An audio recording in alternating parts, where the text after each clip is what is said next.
মানুষকে যে সবচেয়ে বড় সুন্দর করে বানাইলেন, এই জন্য আল্লাহ তাআলা চারটা কসম খাই আল্লাহ তাআলা জানাইলেন, বান্দা তোমার আমি আল্লাহ এত সুন্দর করে বানাইলাম, এটাকে আমি উপমা দেওয়ার জন্য তারপরে আবার চারটা কসম খাইয়া বললাম, চারটা কসম করে আমি আল্লাহ রাব্বুল আলামিন তোমাকে বললাম, বান্দা আমি আল্লাহ যদি এমনিতেই বলি তাইলেই তো তুমি বিশ্বাস করবা, সেটাও আমি আল্লাহ জানি। কিন্তু যখন আমরা কোনো কথা আমরা যদি কারো সঙ্গে কোনো জায়গায় বসে যদি আমরা আল্লাহর কসম করে বলি যে আল্লাহর কসম করে এই কথাটা বললাম, মানুষ নরমালি কথার উপরে যতটুকু বিশ্বাস করে, কিন্তু যখন মানুষ আল্লাহর কসমকে বলে, এরকম কোরআনের কসম কেটে যখন বলে, তার চাইতে অবার আরো বিশ্বাস করে। কথা কোন ঠিক কিনা? নরমালি কথা একটা বললে সেটার উপরে আমরা যতটুকু আস্থা আর বিশ্বাস করি, যখন একটা ভালো মানুষ, কোন গ্রহণযোগ্য একজন মানুষ যদি কোনো আল্লাহর ওলি, আল্লাহওয়ালা, ভালো সমাজের ন্যায় নীতিবান মানুষ, সে যদি বলে যে আল্লাহর কসম করে বললাম আমি এই কাজটা করি নাই অথবা করেছি, তাহলে এই কথার গ্রহণযোগ্য আরো বেড়ে যায়। কথা কোন ঠিক কিনা? আল্লাহ পাক রব্বুল আলামিন একটা কথা বলেছেন, কথাটার কসম করার তো কোনো দরকার নাই, আছে কসম করার কোনো দরকার নাই, তারপর আল্লাহ তাআলা কেন কসম কাটলেন? আল্লাহ তাআলা বুঝাইতে চায়, বান্দা কসম করে আমি যখন তোমাকে চারটা কসম করে আমি যখন তোমাকে এই কথাগুলা বুঝাইব, তখন তুমি অবশ্যই বুঝবা আমার আল্লাহ এটা গুরুত্ব দিয়া বুঝাইছে যে আমি আল্লাহ এই কথাটা তোমাদেরকে বুঝাইতে চাই। এই জন্য মহান রব্বুল আলামিন জানাইতেছে, বান্দা তুই যে আমার কাছে সবচেয়ে বড় দামি, তুমি যে আমার কাছে সবচেয়ে বড় দামি বস্তু, তুমি যে সবচেয়ে বড় সুন্দর, আমি আল্লাহ তাআলা যে তোমারে বানাইলাম বান্দারে, এই জন্য আমি তোমারে অবার শিওর করার জন্য আমি রব্বুল আলামিন চারটা কসম করে বললাম। এই জন্য আল্লাহ তাআলা বলেন, ওয়াত্তিন ওয়াজ্জাইতুন ওয়া তুরি সিনিনা ওয়া হাযাল বালাদিল আমিন। মহান রব্বুল আলামিন ডাক দেয়া কয়, ওয়াত্তিন ওয়াজ্জাইতুন, তিন ফলের কসম করে আল্লাহ তাআলা বলেন, ওয়াজ্জাইতুন, জাইতুন ফলের কসম করে আল্লাহ তাআলা বলেন, ওয়া তুরি সিনিনা ওয়া হাযাল বালাদিল আমিন। আল্লাহ তাআলা সিনা পর্বতের কসম করে বলেন, ওয়া হাযাল বালাদিল আমিন। আল্লাহ রাব্বুল আলামিন ওই মক্কা নগরীর কসম করে বলেন, আল্লাহ তাআলা বলেন, লাকাদ খালাকনাল ইনসানা ফি আহসানি তাকওয়িম। সুবহানাল্লাহ। আল্লাহ রাব্বুল আলামিন বলেন, লাকাদ খালাকনাল ইনসান ফি আহসানি তাকওয়িম। আল্লাহ তাআলা বলে, বান্দা চারটা কসম খাওয়ার পর আমি তোরে জানাইতে চাই, আমি তোরে বুঝাইতে চাই, বান্দারে তুই হলে পৃথিবীর বুকে সবচেয়ে বড় সুন্দর, তুই হলে পৃথিবীর বুকে সবচেয়ে বড় দামি, তোর জন্যই আমি সব কিছু বানাইলাম, তোর জন্যই আমি সব কিছু সাজাইলাম। এই সব কিছু সাজানোর পিছনে সর্বপ্রথম আমি একজন মানুষ সৃষ্টি করলাম, একজন নবী বানাইলাম, সেই নবীর নাম হলো আখির নবী মুহাম্মদুর রাসূলুল্লাহ সাল্লাল্লাহু আলাইহি ওয়াসাল্লাম। সুবহানাল্লাহ। যেই নবীর উসিলায় আল্লাহ পাক রব্বুল আলামিন আপনাকে আমাকে বানাইলেন, দুনিয়া বানাইলেন, চন্দ্র তারা গ্রহ নক্ষত্র যা কিছু দেখেন সব কিছু যার উসিলায় বানাইলেন, তিনি হলেন একমাত্র মুহাম্মদুর রাসূলুল্লাহ সাল্লাল্লাহু আলাইহি ওয়াসাল্লাম। আল্লাহ পাক রব্বুল আলামিন আমাদেরকে এমন বিশেষ গুরুত্ব কিছু জিনিস আমাদেরকে দান করেছেন। এক নম্বর, আল্লাহ তাআলা আমাদেরকে বড় সুন্দর করে বানাইলেন। দুই নম্বর, আল্লাহ পাক রব্বুল আলামিন আমাদেরকে সবচেয়ে দামি একজন নবী দান করলেন। তিন নম্বর, আল্লাহ পাক রব্বুল আলামিন আমাদেরকে সবচেয়ে দামি একটা কোরআন দিলেন। সুবহানাল্লাহ। সবচেয়ে দামি, যে কোরআনের উপরে আর কোনো কি নাই, আসমানি কোনো কিতাব নাই। আসমানি যত কিতাব ছিল কোরআন নাজিল হওয়ার পরে সব কিছু রহিত হয়ে গেছে, সব কিছু কি হয়ে গেছে? দুর্বল হয়ে গেছে, বাদ হয়ে গেছে। এই সব কিছুর হুকুম আল্লাহ কোরআনের মধ্যে ঢুকাইয়া দিচ্ছে। আপনার আমার নবীকে আল্লাহ তাআলা যখন দুনিয়াতে পাঠাইছেন, সমস্ত নবীর সর্দার করে আল্লাহ তাআলা দুনিয়াতে আপনার আমার নবীকে পাঠাইছেন। সুবহানাল্লাহ। নবীর উম্মতকে আল্লাহ তাআলা এত দামি করে বানাইলেন, আল্লাহ বলে যে লাকাদ খলাকনাল ইনসানা ফি আহসানি তাকওয়িম, মানুষের মতো এত সুন্দর করে, এত ভালো করে আমি আর কোনো কিছুই বানাই নাই। বান্দা, তুমি তোমার নিজের পরিচয় জানো না, এই জন্য তুমি বলো যে চাঁদ সুন্দর, সূর্য সুন্দর, তারা সুন্দর, আসমান সুন্দর, ফুল সুন্দর, জমিন সুন্দর, এই জন্য তুমি বলো। তোমার নিজেকে তো চিনো না, এই জন্য কথা কোন ঠিক কিনা? যদি নিজেকে নিজে চিনতো, তাহলে আল্লাহ পাক রব্বুল আলামিন কুরআনুল কারীমের মধ্যে যে আয়াত নাযিল করছেন, সেই আয়াতের উপরে যদি কি থাকতো, নিজেদের নজর থাকতো, নিজেদের যদি চর্চা থাকতো, তাহলে কখনোই বলতো না যে চাঁদ সুন্দর, চন্দ্র সুন্দর, সূর্য সুন্দর। কথা কোন ঠিক কিনা? আল্লাহ নিজেই তো বলে সব কিছু তুচ্ছ, সুন্দর হলে একমাত্র তুমি। সুবহানাল্লাহ জোরে বলো। আল্লাহ রাব্বুল আলামিনের মাকসাদ হলো, উদ্দেশ্য হলো, বান্দা তুমি জান্নাতে যাইবা, এটা হলো আমার উদ্দেশ্য। আমি আল্লাহ চাই না তুমি গুনাহগার হইয়া, তুমি বদ কামাইয়া এরকম ভাবে তুমি জাহান্নামমুখী হও, এটা আমি আল্লাহ চাই না। এই জন্যই তো আমি আল্লাহ রাব্বুল আলামিন তোমার অপশন পর্যন্ত দিয়া দিলাম। তো আখিরি নবী মুহাম্মদুর রাসূলুল্লাহর উম্মত হওয়ার জন্য অন্যান্য নবীরা পর্যন্ত আল্লাহর কাছে দরখাস্ত করেছে। আখিরি নবীর উম্মত হওয়ার জন্য অন্যান্য নবীদের উম্মত পর্যন্ত দরখাস্ত করেছে, কিন্তু বিনা দরখাস্তে আল্লাহ পাক রব্বুল আলামিনের কাছ থেকে কেউ কি চাই আনছেন, আল্লাহ তুমি আমার শেষ নবীর উম্মত বানায়ো? চাইছেন? আমরা কেউ চাইছি? বিনা দরখাস্তে, বিনা চাহনিতে আল্লাহ পাক রব্বুল আলামিন এমন একজন নবীর উম্মত করে দুনিয়াতে পাঠাইলেন, যেই নবী হলেন খুলুকা আজিম নবী, যেই নবী হলেন রাহমাতুল লিল আলামিন নবী। সুবহানাল্লাহ। আল্লাহ রাব্বুল আলামিন সেই নবীকে যদি না বানাইতেন, কোনো কিছুই বানাইতেন না, যা কিছু দেখি কোনো কিছুই সৃষ্টি করতেন না, শুধু একমাত্র নবীর উসিলায় আল্লাহ পাক রব্বুল আলামিন সব কিছু বানাই। এই জন্য আল্লাহ চান যে আমার আখিরি নবীর উম্মত যেন একটাও জাহান্নামে না যায়, সবগুলা যেন জান্নাতে যায়। সুবহানাল্লাহ। সবগুলা যেন জান্নাতে যায়। এটা আমার আপনার নবীরও কি ছিল? চাওয়া ছিল। আপনার আমার নবীও এটাই চাইছেন যে আমার উম্মত যেন জাহান্নামে না যায়, আমার উম্মত যেন জাহান্নামমুখী না হয়। এই জন্য নবী বারবার কান্না করেছেন, এই জন্য নবী বারবার চেষ্টা করেছেন। কথা কোন ঠিক কিনা? আপনার আমার পয়গম্বর মুহাম্মদুর রাসূলুল্লাহ সাল্লাল্লাহু আলাইহি ওয়াসাল্লাম, তিনি কেমন একজন নবী, উপমা না দিলে বুঝবেন না, উদাহরণ না দিলে বুঝবেন না। ইয়েমেনের বাদশা তুবাই আউয়াল হিমিয়ারি, তিনার কাছে 400 তাওরাতের আলেম ছিল। তৎকালীন সময়ের 400 তাওরাতের আলেম, তারা সকলে যেই তাওরাত পড়তেন সেখানে তারা দেখতে পারলো, ব্যাখ্যা বিশ্লেষণ করে তারা দেখতে পারলো শেষ নবী মুহাম্মদুর রাসূলুল্লাহ শেষ জামানায় এমন একজন নবী আসবেন, যেই নবী এরকম ভাবে মক্কা থেকে মদিনায় হিজরত করবেন, যার জন্য আল্লাহ পাক রব্বুল আলামিন সব কিছু নাজিল সৃষ্টি করলেন। এমন একজন নবী আসবেন, যেই নবীর সমস্ত কাফের মুশরিক বেঈমানরা নবীকে বাধ্য করবে মক্কা থেকে মদিনায় যাওয়ার জন্য। এরকম ভাবে তথ্য ব্যাখ্যা বিশ্লেষণ তারা যখন তুবাই আউয়াল হিমিয়ারিকে জানাইলেন, তুবাই আউয়াল হিমিয়ারির কাছে সব ব্যাখ্যা বিশ্লেষণ দিল। ও বাদশা, আমরা এমন একটা গ্রন্থ পাঠ করেছি, এমন একজন নবীর নাম আমরা জানতে পারলাম, যেই নবী আসবে শেষ নবী হয়ে, যার নাম হবে মুহাম্মদুর রাসূলুল্লাহ, যার নাম আসমানে হবে আহমদ, জমিনে হবে মুহাম্মদুর রাসূলুল্লাহ। এমন একজন নবী আসবে যার স্থান হবে মক্কা নগরীতে, মক্কা নগরীতে তার স্থান হবে।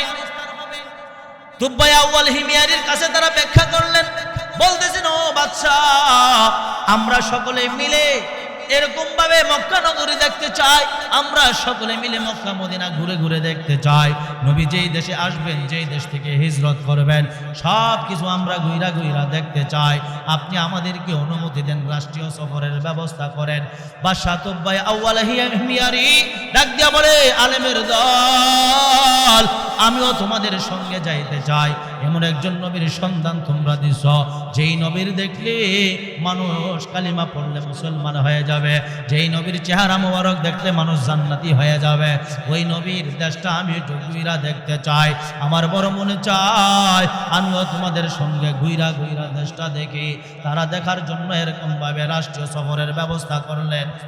রাষ্ট্রীয় সফরের ব্যবস্থা করার পর 400 তাওরাতের আলেম নিয়া বাদশা তুব্বাই আউয়াল হিময়ারি এরকম ভাবে রাষ্ট্রীয় সফর রওনা করলেন। তৎকালীন সময়ের সবচেয়ে বড় বাদশা ছিলেন তিনি, ক্ষমতাধর একজন বাদশা ছিলেন। ওই বাদশা বারবার মক্কা নগরীর লোকের কাছে পত্র লিখেছেন, চিঠি লিখেছেন, তোমাদের দেশে আমি এরকম ভাবে সফর করতে চাই। তারা সেই প্রশ্নের কোনো জবাব দিল না, তারা সেই চিঠির কোনো জবাব দেয় নাই। একটা সময় তুব্বাই আউয়াল হিময়ারি মক্কা নগরী ঘুরে দেখার জন্য রাষ্ট্রীয় সফরে 400 আলেম নিয়া সৈন্যবাহিনী নিয়ে রওনা করলেন। রওনা কইরা মক্কা নগরীতে আসলো। মক্কা নগরীতে আইসা তারা এবার মক্কা নগরী দেখার জন্য যখন তারা রেডি হয়ে যায়, এবার তুব্বাই আউয়াল হিময়ারি ডাক দিয়া কয়, এই আলেমের দল, আমি হইলাম বর্তমান জমানার মধ্যে সবচেয়ে বড় একজন বাদশাহ। আমারে দেখার জন্য, আমারে রিসিভ করার জন্য মক্কা নগরীর একটা মানুষও আসলো না। কারণটা কি? আলেমের দল ডাক দিয়া বলল, বাদশাহ, তাদের কাছে এমন একটা ঘর আছে, তাদের কাছে আল্লাহ পাক রব্বুল আলামিনের এমন একটা ঘর আছে, যে ঘরের চাইতে তারা অন্য কোনো মানুষকে আর বেশি সম্মান করে না।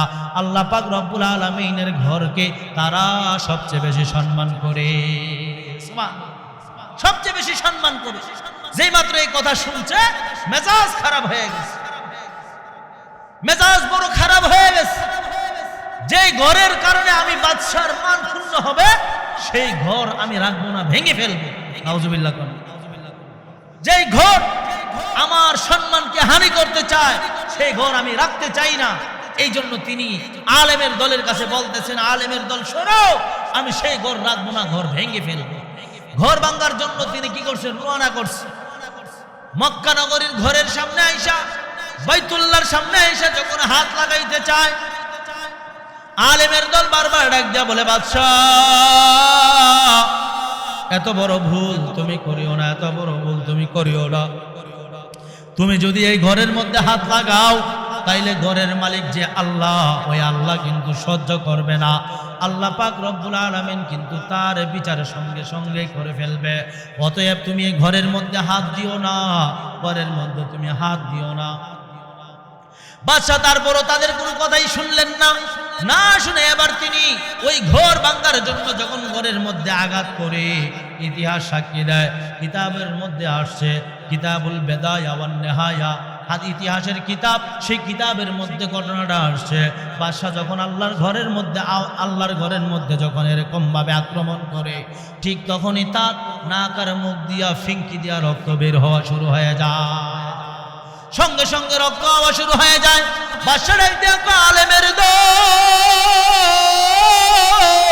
বুঝতে পারলাম না কি হয়ে গেল, আমার কি হয়ে গেল। আল্লাহ তাআলার কাছে ডাক দাও, কও আল্লাহ ভুল করছি, আর এই কাজ করবো না, তোমার ঘরের উপর আক্রমণ করবো না। আলেমের দল ডাক দিয়া কয়, বাদশাহ, এটা যদি বলতে হয় তোমাকেই বলতে হবে, আল্লাহর কাছে যদি মাফ চাইতে হয় তোমাকেই চাইতে হবে। আল্লাহ যদি তোমারে মাফ করে তাইলে তুমি বাইসা যাইবা, নয়তো যেইভাবে তোমার নাক আর মুখ দিয়ে রক্ত আসা শুরু হয়ে গেছে, তুমি কিন্তু আর বেশিক্ষণ বাঁচবা না। বাদশা তুব্বাই আউয়াল হিময়ারি ডাক দিয়া কয়, আলেমের দল বলো, কিভাবে আমি আল্লাহ তাআলার কাছে মাফ চাইবো, আমার একটু বুঝাইয়া দাও, আমার একটু শিখাইয়া দাও। আলেমের দল শিখাইয়া দিলেন। বাদশা তুব্বাই আউয়াল হিময়ারি আল্লাহ পাক রব্বুল আলামিনের দিকে দুইখানা হাত উঠাইয়া ডাক দিয়া কয়, মালিক, ভুল করেছি, বুঝতে পারি না, আয় আল্লাহ মাফ করে দাও, মাফ করে দাও, মাফ করে দাও। আল্লাহ পাক রব্বুল আলামিন সঙ্গে সঙ্গে মাফ করে দিলেন। মাফ করে দেওয়ার পরে এবার বাদশা তুব্বাই আউয়াল হিময়ারি ডাক দেয়, আলেমের দল, এবার আমি মক্কা নগরী ঘুইরা ঘুইরা দেখতে চাই। আল্লাহু আকবার কান, যে আমি এবার মক্কা নগরী ঘুইরা ঘুইরা দেখতে চাই, আল্লাহ রাব্বুল আলামিনের নাজ নিয়ামতগুলো আমি ঘুইরা ঘুইরা দেখতে চাই। চলো চলো তোমরা আমার সঙ্গে চলো, আমরা সকলে মিলা ঘুইরা ঘুইরা দেখব। এবার সকলে মিলা ঘুইরা ঘুইরা মক্কা নগরী দেখতেছেন, মক্কা নগরী দেখতেছেন। আলেমের দল এমনিতেই দেখতে দেখতে দেখতে দেখতে তারা মদিনায় রাসূল যে রাস্তায় হিজরত করবে তাওরাত কিতাবের মধ্যে যেভাবে লেখা আছে, ঘুরতে ঘুরতে তারা মক্কা থেকে মদিনায় যাওয়ার রাস্তা বের করে ফেলেছে। মক্কা থেকে মদিনায় যাওয়ার রাস্তা যখন বের হয়ে যায়, আলেমের দল একজন আরেকজনকে ডাক দেয়া কয়, দোস্ত পেয়ে গেছি পেয়ে গেছি। হ্যাঁ কি পেয়ে গেছো? সন্ধান পেয়ে গেছি, বিশ্বনবী মুহাম্মদুর রাসূলুল্লাহ সাল্লাল্লাহু আলাইহি ওয়াসাল্লাম কাফেরের যন্ত্রণায় মক্কা থেকে মদিনায় যেই রাস্তা দিয়ে হিজরত করবে ওই রাস্তার গ্রাণ আমরা পেয়ে গেছি। সুবহানাল্লাহ, ওই রাস্তা আমরা পেয়ে গেছি। আলেমের দল যখন এই কথা বলছে, বাদশা কই কি বলো কি বলো? তাইলে চলো আমরা সকলে এবার হাইটা যাই, আমিও তোমাদের সঙ্গে যাইতে চাই। সফরের টাইম আরো বাড়াইয়া দিছে। সুবহানাল্লাহ কান বাদশা এবার যাইতে চায় না, আমিও তোমাদের সঙ্গে মদিনা দেখতে চাই। কোথায় মদিনা হবে? তখন তো মদিনা হয় নাই, কোন জায়গাটার মধ্যে মদিনার শহর হবে সেটা তারা খুঁজে খুঁজে বের করবে। এরকম ভাবে তারা যখন হাঁটা শুরু করে দিলেন, বাদশাহ তাদের সঙ্গে হাঁটে, বাদশাহ তাদের সঙ্গে হাঁটে, বাদশাহ তাদের সঙ্গে হাইটা হাইটা সেদিকে যাওয়া শুরু করে দিলেন। আস্তে আস্তে যাইতে যাইতে তারা মদিনার শহরের দিকে রওনা করলেন। মদিনার শহরে যাইয়া তারা যখন নিদর্শন পায়া গেল, নিদর্শন যখন মিল্লা গেল যে এখানে আমার নবী আইসা আশ্রয় নিবে, এখানে আপনার আমার পয়গম্বর বসবাস করবে। মক্কা থেকে মানুষজন যখন মদিনার দিকে নবীকে হিজরত করার জন্য বাধ্য করবে, নবী আইসা এখানে থাকবে, এই পাহাড়ের উপরে প্রথম দাঁড়াবে, এই মসজিদে আইসা নামাজ পড়বে, এটা সর্বশেষ মদিনার একটা শহর হবে। যখন তারা এমন ভাবে বলল, এবার বাদশা ডাক দিয়া বলতেছেন, আলেমের দল শুনো, আমি একটা খেদমত করতে চাই। আমি মুহাম্মদুর রাসূলুল্লাহ সাল্লাল্লাহু আলাইহি ওয়াসাল্লামের জন্য আমি একটা খেদমত করতে চাই। তো কি খেদমত করবা বাদশা, কি খেদমত করবা? বাদশা ডাক দিয়া আলেমের দল, এবার আমি একটা খেদমত করব। সেই খেদমতটা হলো, তোমরা যে কয়জন লোক আছো, যেই কয়জন আলেম আছো, আলেমের দল ডাক দিয়া বলতেছেন, বাদশা আমরা মক্কা নগরী সাইরা আর এখান থেকে যাইতে চাই না। বাদশা ডাক দিয়া কয়, কেন যাইবা না, কেন যাইবা না? এবার আলেমের দল ডাক দিয়া কয়, বাদশা আমরা এই জন্য যাব না, আমরা যখন মৃত্যুবরণ করব এই মদিনাতে আমাদের কাফন দাফন হয়ে যাবে, এখান দিয়ে আমার মায়ার নবী হাইটা যাবে, আর মায়ার নবীর পায়ার দুলাবালিগুলো আমাদের কবরের মধ্যে পড়বে। আমরা আল্লাহ রাব্বুল আলামিনের কাছে বলতে পারবো, আল্লাহ তোমার কোনো আমল করে আসতে পারি নাই, কোনো নেক নিয়ে আসতে পারি নাই, কিন্তু মালিক এতটুকু তোমাকে বলতে পারি, তোমার নবী মুহাম্মদুর রাসূলুল্লাহর পায়ের ধুলাগুলো আমাদের কবরের মধ্যে উইরা উইরা পড়ছে। আর জোরে কোন সুবহানাল্লাহ। এই কথা যখন বললেন, বাদশা এবার কান্নাকাটি শুরু করে দিলেন, চোখ দিয়ে পানি বের হয়ে গেল। বাদশা ডাক দিয়া আলেমের দল, তাইলে আমি একটা খেদমত না করা পর্যন্ত আমি আর যাইতে চাই না। কি খেদমত করবা, কি খেদমত করবা? বাদশা এবার নিজের আনন্দে নিজের অর্থ দিয়া 400 আলেমের জন্য 400টা ঘর বানানোর কাজ শুরু করে দিলেন। 400 আলেমের জন্য 400টা ঘর বানায়। বাদশা নিজের মনের মাধুরী দিয়া তিনি আরো একটা ঘর বানায়। আলেমের দল ডাক দিয়া কয়, বাদশা শুনতে পারছি 400 ঘর তুমি বানাইতেছো 400 আলেমের জন্য, কিন্তু আরেকটা ঘর তুমি তোমার নিজের মনের মতো করে বানাইতেছ, নিজের মনের মাধুরী দিয়া তুমি সযত্নে বানাইতেছো, কারণটা কি? বাদশা ডাক দিয়া কয়, আলেমের দল শুনো, আমি তো আমার রাজ্য ছেড়ে আসছি, আমি আমার রাজ্য ছাইরা এখানে বেশি দিন থাকতে পারবো না, কারণ এখানে আমি যদি বেশি দিন থাকি তাইলে আমার রাজ্য কে দেখবে, আমার রাজ্য পরিচালনা কে করবে? তোমরা যেহেতু এখানে সকলে থাকবা, তোমাদের সকলের খেদমতের জন্য আমি 400 ঘর বানায়া দেয়া গেলাম, তবে আমি আরেকটা ঘর বানাইতেছি। ওই ঘরটা আমি এই জন্য বানাই, আমার নবী মায়ার নবী মুহাম্মদুর রাসূলুল্লাহ সাল্লাল্লাহু আলাইহি ওয়াসাল্লামকে যখন কাফের মুশরিক বেঈমানরা মক্কা থেকে হিজরত করার জন্য মদিনায় বাধ্য করবে, আমার নবীর মা নাই, আমার নবীর বাবা নাই, এতিম নবী আমার কোথায় তাইয়া আসবে, আমার এতিম নবী কোথায় আইসা থাকবে?